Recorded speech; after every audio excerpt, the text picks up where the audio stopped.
ఓం నమో వెంకటేశాయ.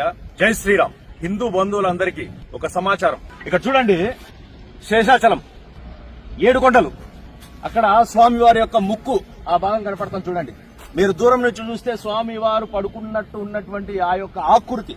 ఈ క్షేత్రం సామాన్యమైంది కాదు. ఇది చూడండి, ఈ రోజు ఈ క్షేత్రంలో జరుగుతున్నటువంటి ఈ నిర్మాణాలు చూడండి.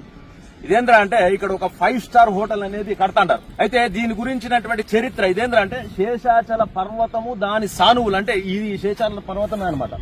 ఇప్పుడు ఈ పర్వతాన్ని లోడేసి ఈ ఆధ్యాత్మిక కేంద్రాన్ని వచ్చేసి వ్యాపార కేంద్రంగా దీన్ని మలచడానికి ప్రభుత్వ పెద్దలు చేస్తున్నటువంటి ఒక కుట్ర ఇది.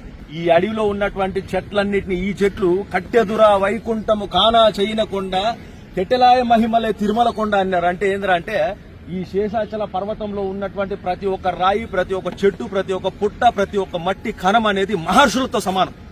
సాక్షాత్తు ఋషులు ఎంతో మంది ఎన్నో కోట్ల సంవత్సరాల నుంచి ఆ చెట్ల రూపంలో, రాళ్ల రూపంలో, మట్టి రూపంలో ఇక్కడ తపస్సు చేసుకుంటారు. వాళ్ళు లోడి ఇక్కడ వ్యాపార కేంద్రాలు, దాని తర్వాత 5 స్టార్ హోటల్ కట్టి మందు దాగుతూ ఆ కొండను చూస్తారు.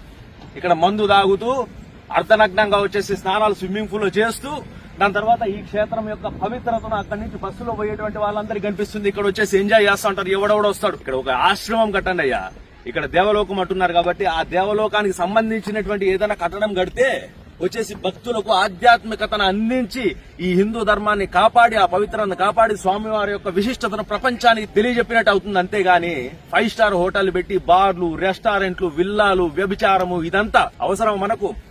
తిరుపతిలో ఉన్నటువంటి హిందువులకు, మీరు హిందువులే అయితే గనక, మీరు నిజంగా స్వామివారి భక్తులు అయితే గనక మీకు కేవలం లడ్డు కావాలా, స్వామివారి యొక్క ఆశీర్వాదం కావాలా, అంతేగాని స్వామి యొక్క భక్తికి, దాని తర్వాత ఆయన కొండకి ఏమి జరిగినా మీకు పట్టదా? స్పందించండి అయ్యా ఇక్కడైనా కానీ. ఇది పద్ధతి కాదు. ప్రభుత్వ పెద్దలు కూడా చెప్తాను, ఎవడ గవర్నమెంట్ లో వాళ్ళ ఇష్ట ప్రకారం ఇక్కడ వచ్చేసి స్థానికంగా ఉన్నటువంటి ప్రజల యొక్క అభిప్రాయాలను కాదని వాళ్ళ ఇష్ట ప్రకారం భూములను కేటాయిస్తూ, అడవులను నాశనం చేస్తూ, ఆధ్యాత్మికను దెబ్బతీస్తూ వీళ్ళు చేస్తున్నటువంటి ఈ కుట్రలను యావత్తుగా మనమందరం కలిసి అడ్డుకోవాలా. దయచేసి ఈ మెసేజ్ రాష్ట్ర కేంద్ర స్థాయిలో ఉన్నటువంటి ప్రభుత్వాల వరకు చేరేగా చేర్చి షేర్ చేయండి, లైక్ చేయండి, కామెంట్ చేయండి.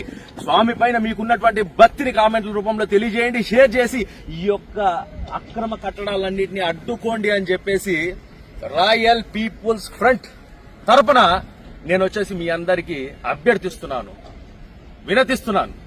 దయచేసి ఈ పోరాటంలో మాకు భాగస్వామ్యం కండి, మాతో పాటు నడవండి. మన తిరుమల, మన తిరుపతి, మన వెంకటేశ్వర స్వామి, మన కలియుగ దైవం, మన ప్రత్యక్ష దైవం యొక్క పవిత్రతను కాపాడుకుందాము, ఆధ్యాత్మికతను కాపాడుకుందాము. దయచేసి హిందువులు ఇప్పుడన్నా మేలుకోండి. మీలో స్పందన అనేది కరువు అయిపోతే రాజకీయ నాయకులు వచ్చేసి ఈ యొక్క పవిత్ర క్షేత్రాన్ని, ఆధ్యాత్మిక క్షేత్రాన్ని వచ్చేసి వ్యాపార క్షేత్రంగా పూర్తిగా మార్చేటువంటి పరిస్థితి ఉండాలి. నా పేరు Tirumala Shetty Reddy Shekar Royal, Royal People's Front యొక్క వ్యవస్థాపక అధ్యక్షుడిని నేను. ఈ రోజు రాష్ట్రంలో, దక్షిణ భారతదేశంలో ఉన్నటువంటి యావత్ RPF Royal People's Front team అందరికీ కూడా నా యొక్క సందేశం ఏమిటంటే, సూచన ఏమిటంటే, ప్రతి ఒక్కరు ఈ మెసేజ్ షేర్ చేసి ఈ కట్టడాన్ని తక్షణమే ఆపడానికి మీ వంతు కృషిని మీరు చెయ్యండి అని చెప్పేసి నేను మీ అందరికీ విన్నవిస్తూ, ఓం నమో నారాయణ, ఓం జై వెంకటేశాయ.